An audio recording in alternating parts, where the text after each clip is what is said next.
Gaming Bolt presents 25 graphically intense games of 2016. We have a lot to cover here, so let us dive right in. Horizon Zero Dawn.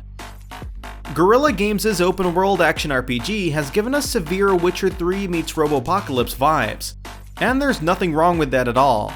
Massive robotic dinosaurs, large draw distances, and a steady frame rate define the demos we've seen till now. Though only in-engine footage has been revealed till date, the house that brought us the Killzone series is sure to impress visually. Tom Clancy's The Division.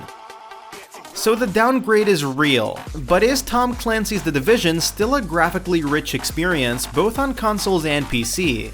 Earlier indications say yes, thanks to a combination of stable frame rates, dynamic weather, and a detailed city.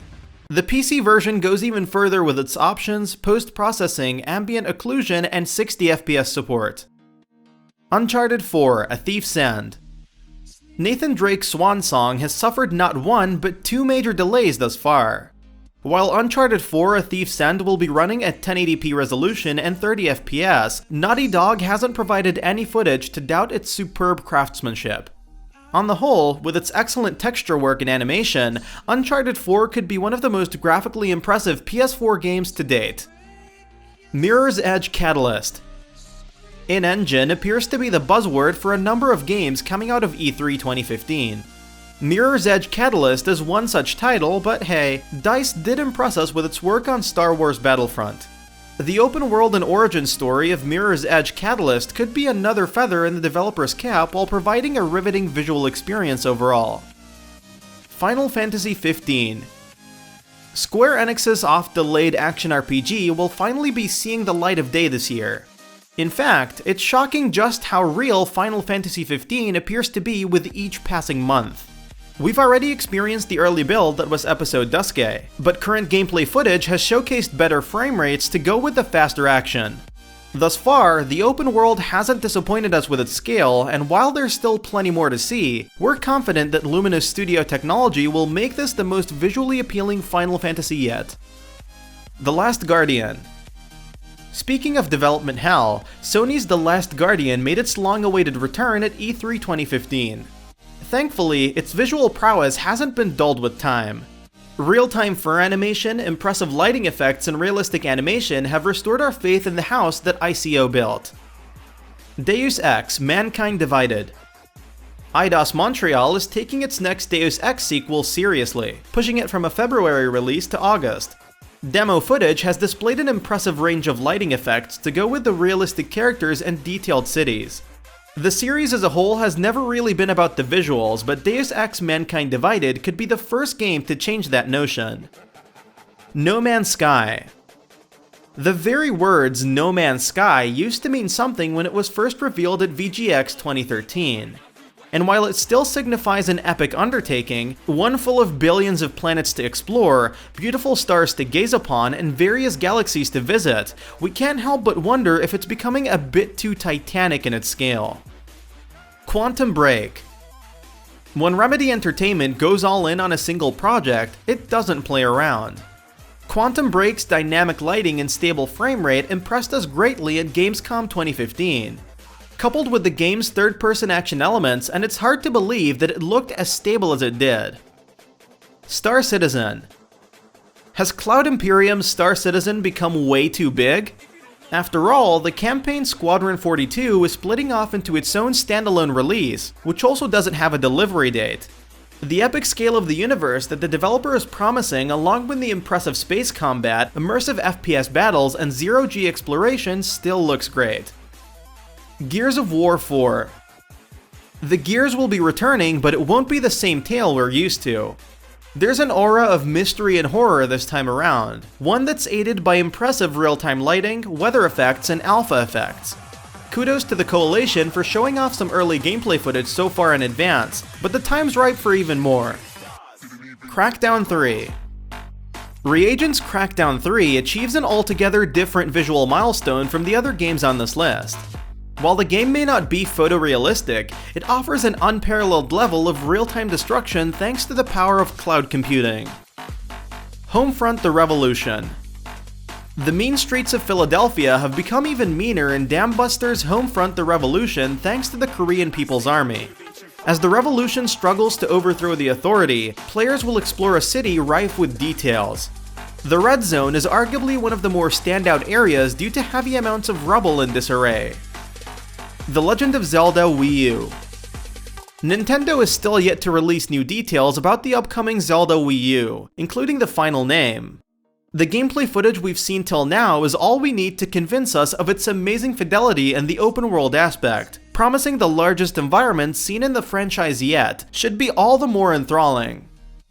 Far Cry Primal. The concept for Far Cry Primal doesn't exactly set our world on fire. Travel through the Mesolithic age, craft weapons out of stones, no guns, etc. But Ubisoft has to be given credit for making it look believable. Far Cry Primal doesn't just seem like a mod for Far Cry 4 like Blood Dragon did for Far Cry 3.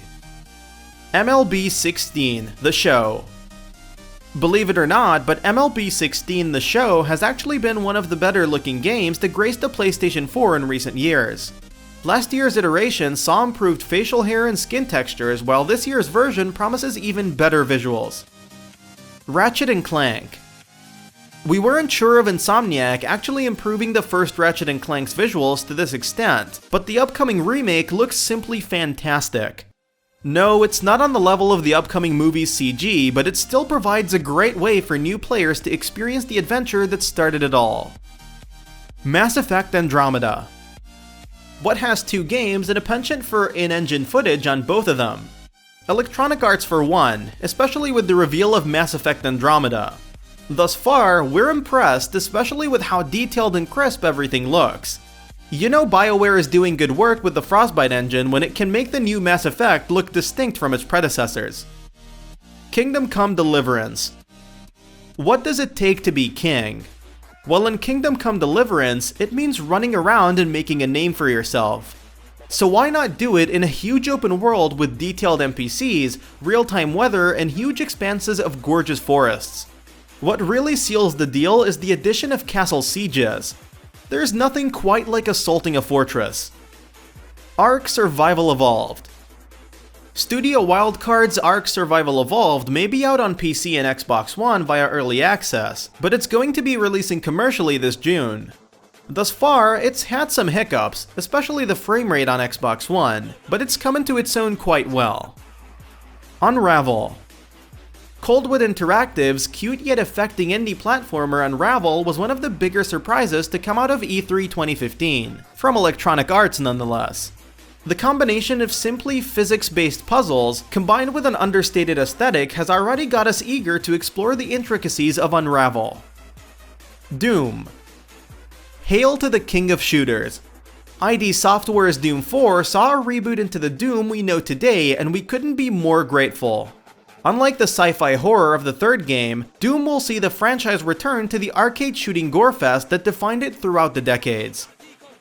EA Sports UFC 2. Ridiculously good-looking graphics were the first words to hype up EA Sports UFC 2, and for its part, EA isn't slouching when it comes to the mechanics, modes, and gameplay. That being said, it's hard to deny how accurate fighters like Ronda Rousey and Conor McGregor look in the screenshots and footage showcased thus far. Mafia 3. Take-Two Interactive's Mafia 3 isn't a new Grand Theft Auto. On the contrary, it's an exploration of the Mafia culture in New Orleans during the late 1960s. Developer Hangar 3 has already taken steps to ensure this iteration is far less linear than the second game, with an eye for faithful detail. Hitman. Locations like Paris look stunning and promise huge sandboxes to play around in and assassinate targets. Players will also be getting a look into the origins of Agent 47. With more locations like Sapienza, Marrakesh, Japan, Thailand, and the United States to come, there will be plenty of places to earn some contract-killing money this March. And if you like what we're doing, go ahead and click that subscribe button. See you soon.